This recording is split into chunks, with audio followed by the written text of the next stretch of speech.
हम अक्सर सुनते हैं कि प्राचीन काल से ही भारत और विदेशों के यूरोप और एशिया के अन्य देशों अफ्रीका के साथ भारत का विदेश व्यापार होता था।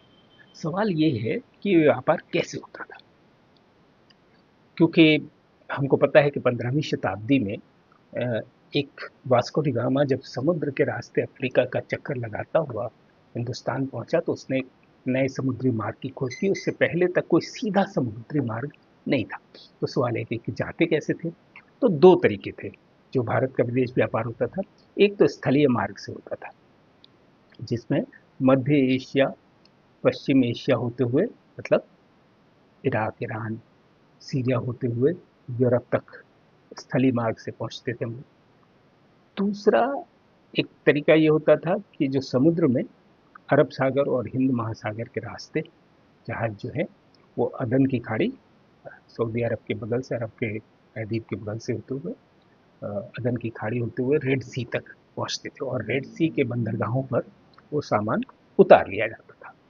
बीच का जो रेगिस्तानी इलाका था उसको, इन सामानों को ऊँटों के माध्यम से ट्रांसपोर्ट किया जाता था और फिर ये सामान पहुंचता था भूमध्य सागर के अलेक्जेंड्रिया बंदरगाह पे, जिसे सिकंदर ने स्थापित किया था।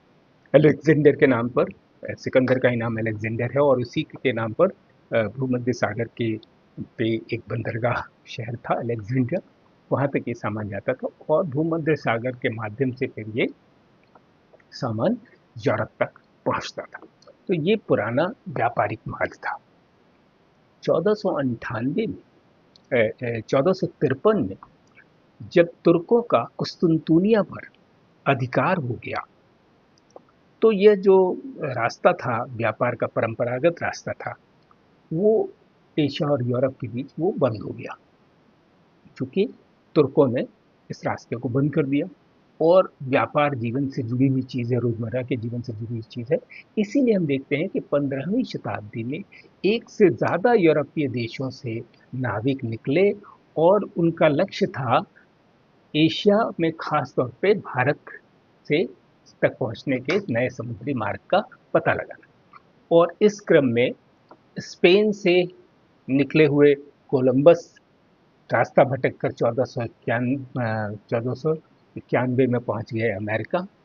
और पुर्तगाल से निकले हुए वास्को डे गामा 1498 में पूरा यूरोप से चलते हुए अफ्रीका का चक्कर लगाकर कालीकट के तट पर हिंदुस्तान पहुंचे और इस तरह से